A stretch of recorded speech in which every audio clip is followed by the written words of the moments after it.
And welcome back to the Fighting Saints Report. Jack Milewski, Jim Leitner here with the Fighting Saints clinching a playoff spot. Now they can look ahead to the playoffs, 4 regular season games the rest of the way, and you want to win those, but you don't have to win those. The results are now a non-factor in these last 4 games. So what we can do in our position is look forward to what could be in the playoffs, and that is a likely matchup against one of 3 teams, Cedar Rapids, Youngstown, or Chicago, with an honorable mention to the U17s, but unless they make a big push in this next weekend, we can almost officially count them out of the possible matchup. Dubuque will be going on the road, and it's Youngstown, Cedar Rapids, or Chicago. We'll break down each of these matchups because they're all interesting for their own reasons. First matchup we can talk about is Youngstown. This is a team that Dubuque hasn't played since the end of December. It's been a long time, and Dubuque, when they played Youngstown this season, every single time Oliver David mentioned it as one of, if not the toughest matchups that they had. He said that after the first time these teams played at the end of September at the USHL Fall Classic. And that's when they weren't winning. And that's when they weren't winning. They weren't winning. They're playing their best hockey of the season right now. Brett Murray is possibly your MVP of the entire season. He's going to crack 40 goals. I believe he's at 39 right now. So Youngstown going on the road, a place where historically the Fighting Saints haven't played very well, against arguably the hottest team and the best team since the turn of the calendar in the USHL. That's a pretty tough first-round matchup if you look at the way that Youngstown's been playing and the way that Dubuque has played against Youngstown. And even when they've won, it's been a tough game against Youngstown this season. Of the 3 matchups, I think that might be the most difficult. For multiple reasons. For multiple reasons. The number one is the travel. What is that 12-hour trip out to Youngstown? 9.5, 10. Yeah, that's a tough deal, and the Saints have not had success there the last 3, 4, 5 years in Youngstown. So I think that's probably the toughest matchup. But again, you're exactly right. Oliver David was talking about them in September, that it was a real difficult matchup in terms of the style they like to play and how difficult they are to play against. They're a tough, gritty team, and like you mentioned, I haven't seen them since the end of December, and if they were that good then against Dubuque, how much better are they going to be now, considering they're playing some of their best hockey? And last year Dubuque faced them in the playoffs and lost in the second round. So it's a tough matchup, and again, they've got a better goaltender than they had early in the season, and they're playing with some grit and some spunk, and right now they're 8-2 over their last 10. So I think that's probably the most difficult matchup of the 3 that we're looking at right now. Yeah, absolutely. Youngstown, a tough matchup, and as you mentioned, the travel more so than anything else could be a big determining factor in why that is the toughest matchup, because the Fighting Saints, if they play Youngstown, likely the playoffs would start for Dubuque then on Tuesday instead of Monday, giving them an extra day for travel. But still, that means you're hopping on a bus on Sunday, you're traveling the entire day, getting there still late on Sunday night, and then you have just a day to kind of get your legs under you, and then you're playing Tuesday. For a team that hasn't traveled a lot in the second half of the season. They haven't had an overnight trip since the turn of the calendar. Haven't, yeah. So, you're looking at, we talked about how great that was, back, around the Christmas break. We said, well, they don't have to go on an overnighter the rest of the way, and, so they're not used to it. So that would be another difficult challenge for the Fighting Saints to overcome, is having to go all the way to Youngstown and have an overnighter when they're not really used to it. And their longest trip of this second half has been to Green Bay, and their last trip to Green Bay was before the turn of the calendar. Exactly. They've traveled to Madison, to Cedar Rapids, to Chicago, and Des Moines, yes, on January 5th. And even then, so since February, the longest trip they've had has been 2.5 hours away to Chicago. Yeah. It's been a lot of, even when their road games have almost not been road games in the USHL sense with how long they've had to travel. So exactly. Yeah, that is a good point there with a team that you're used to getting on a bus at this level, but you haven't gotten on a bus for more than a couple hours in a long time. That is a good point. Now we'll move to the next matchup, which is Chicago. It's compared to Youngstown, no travel at all, about 3 hours. For the Fighting Saints, you'd be playing on a home ice that Chicago has won, I believe it's now 17 of the last 22 games. Something ridiculous like that. They went on a 14-game home ice winning streak earlier in the season. They're a much better home team than they are a road team, but they have struggled recently. It seems like they've hit their lull maybe at the wrong time of the season. They're not playing their best hockey heading into the playoffs.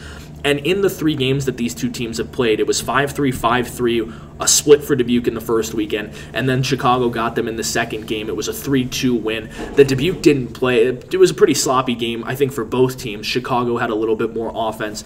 Chicago, in terms of a defensive team, shouldn't scare you, but offensively, the first 2 lines are as good as any in the USHL. With Mastro, Simone, and Slavin, and then Petroniro on the blue line. They can Abruzzese. Forget to even mention the USHL's leader in points this year. What am I thinking?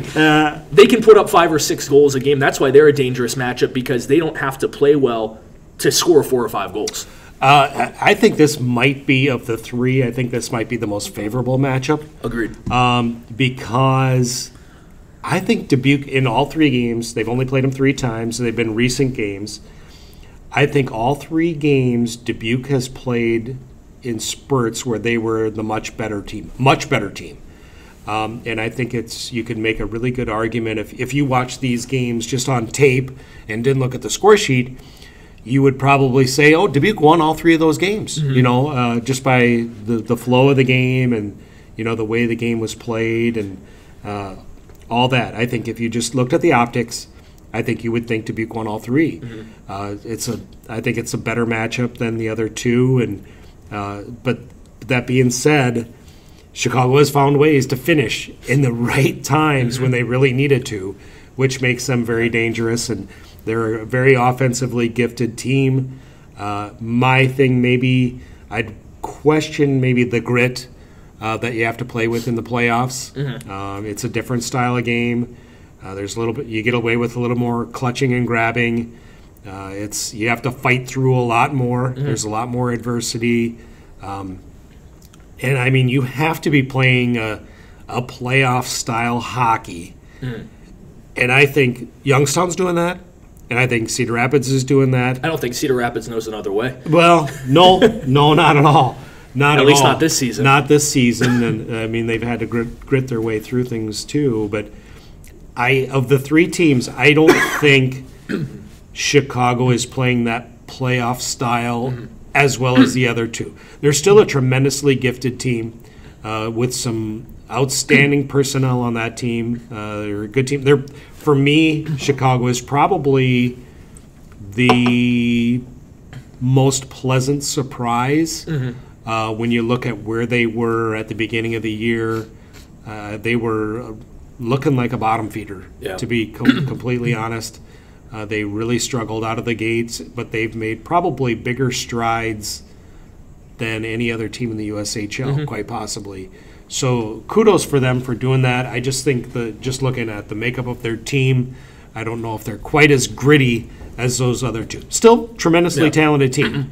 And they could go a long ways in the playoff, but I just don't think they have that playoff style as much as the other 2. Agreed, and I think that the one other thing about Chicago that is maybe a slightly more favorable matchup is I think in net they're slightly weaker than Youngstown and Cedar Rapids. I think Patilla and Veltri have not even a slight advantage. I'd say those goaltenders have a big advantage on Robbins in net for Chicago. He's undersized, and numbers-wise, he doesn't stack up to the other 2. Granted, for Patilla, and you mentioned this off the air, that might be a product and probably is a product of how CR plays in front of him, but I still would take Patilla and net over Robbins, so I think that goaltending matchup is also something that's favorable if the Fighting Saints play Chicago. We've talked about CR already on this show, but they are the last real possible matchup for the Fighting Saints in the first round, and I think at least the way the season series has gone right now, confidence factor against Chicago has to be great for Dubuque, because even when they've lost, they've played them tight, they've played well. Confidence factor against Youngstown at this point might even be a complete unknown because they haven't played each other in almost 3 months. Confidence factor against CR has to be the lowest of the 3 because of how the season series has gone, and they're just a dangerous team because defensively and structurally, they don't break down much. They don't have a world beater. Nathan Smith is the best player on that team, and he's not going to blow you away with stats. Actually, it was really interesting. I looked on the USHL website last night, and Nathan Smith had the exact same stat line he did the previous year through 56 games that he had this year. He had, I believe it was 12 goals and 37 assists. Wow. Both years, exactly the same. So he's consistent. You know what you're going to get, but it's not a game breaker. They have a couple guys that like to score. Other than that, they have a bunch of grit and a bunch of grinders, but it's worked for them. They're one of the better teams in the USHL right now. They don't have top-end skill, but they have a very good, solid team, and Mark Carlson has coached them to one of their better regular seasons in recent memory. Yeah, no question about it. I think they do have some great top-end talent that's been injured all year.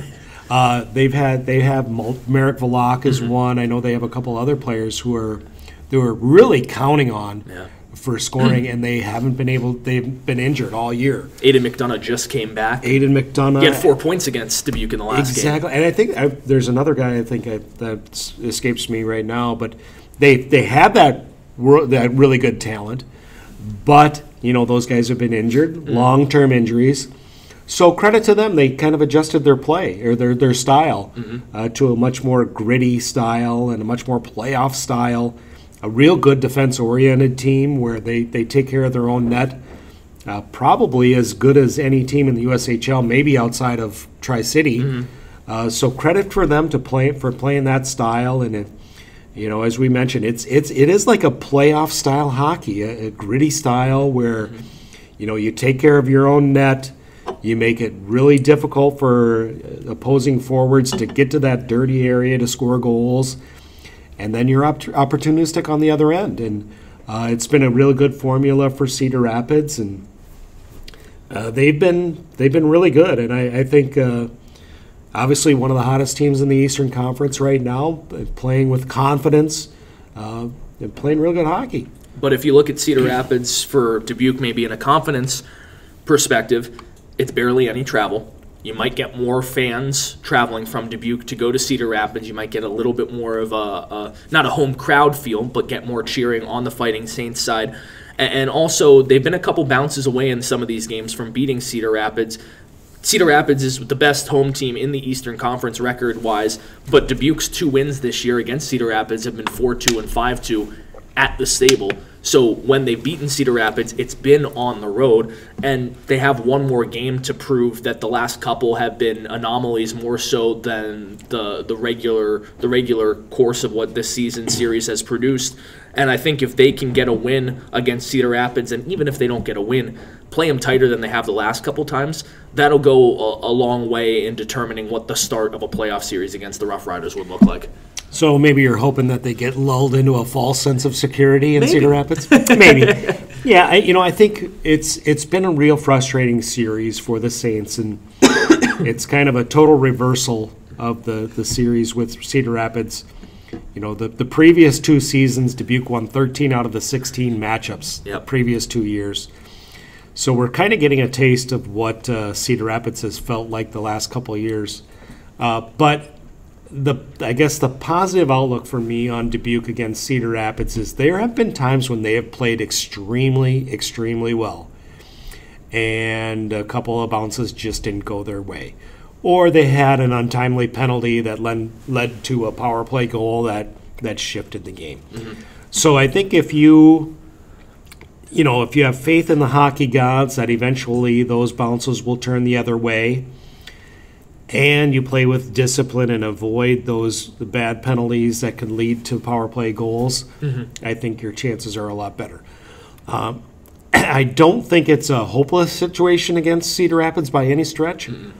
I think Dubuque has a chance to do that, but it is going to be a mental game for them. They're going to have to be mentally prepared and fight through some things to have a chance to beat them. That I don't think it's a layup for Cedar Rapids by any means. I think Dubuque will give them a battle. And I think Cedar Rapids, what makes them so effective, and I think from watching the USHL this season, they do this better than any other team, is they are able to walk that line between discipline and going over the edge, and they were able to play 60 minutes of gritty hockey with rarely going over the edge. For a team that plays as hard-nosed as they do, they are a very disciplined team, and that makes them dangerous when they can be gritty without taking penalties. I think that's maybe their biggest strength over anyone in the league. And I know Dubuque has played at least 2 games against them, in the month of February, where they didn't have a power play, which is, to me, is